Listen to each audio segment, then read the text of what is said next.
যদি কোনো বৈষম্য হয় সেই জিনিস আমরা মানি না।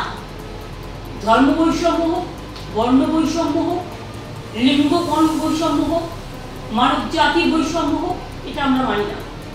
দুই, আমি মনে করি যে আজকে যাদের বলা হচ্ছে ছেলের হাতের মোয়া, হয়তো একটা বড় জন ওই দুদিনে কাউকে তো দিতে পারবে না, জাস্ট শো অফ, জাস্ট একটা ছেলের হাতের মোয়া, লালিপপ, বললো আপনারা পোর্টালে নাম লিখুন, এরকম কিছু একটা করবে।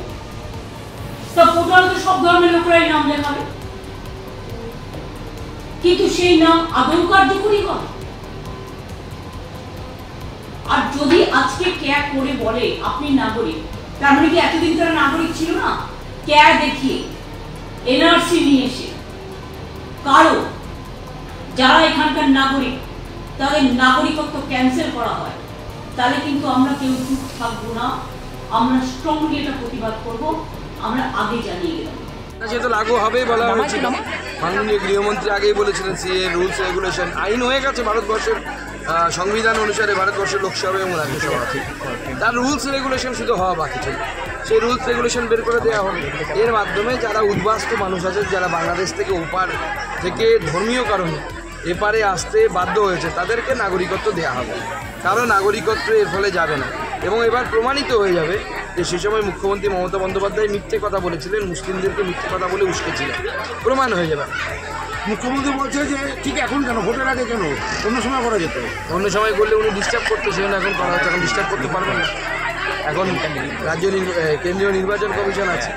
মুখ্যমন্ত্রী জানেন কেন করা হয়েছে। মুখ্যমন্ত্রী মানুষকে ভুল বোঝানোর জন্য উস্কানি দেওয়ার চেষ্টা করছে। আজকে ওনার বক্তব্যের মধ্যে যথেষ্ট উস্কানি ছিল, এবং আজকে রাত্রিবেলা থেকে যাতে কিছু করা হয় কিছু বিশেষ সাম্প্রদায়িক লোকেদের দ্বারা, তার উস্কানি মুখ্যমন্ত্রীর বক্তব্যে আছে। মমতার মধ্যে যে এমনি দেখা হয়নি, তাহলে এসব ডাইরেক্ট আগে থেকে ঠিক হয়ে গেছে। বিজেপি বলবে আমি সিএ নিয়ে আসবো, আর মমতা বলবে সিএ করতে দেবো না। কিন্তু history does not repeat itself. আর যদি if at all it repeats, তাহলে ওটা হচ্ছে আগে যদি ট্র্যাজেডি হয়েছিল, তাহলে এখন সেটা কমেডি হবে। এই কমেডি লোকে ধরতে পেরেছে।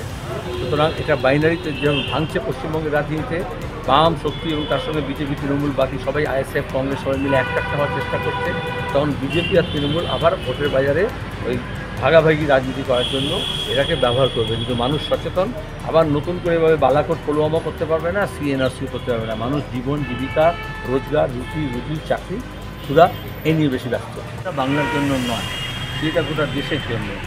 তাহলে 5 বছর দেরি করলো কেন বিজেপি?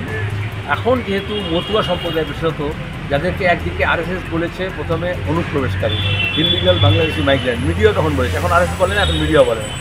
তাদেরকে বলে যে তোমাদের দেওয়া হবে নাগরিকতা।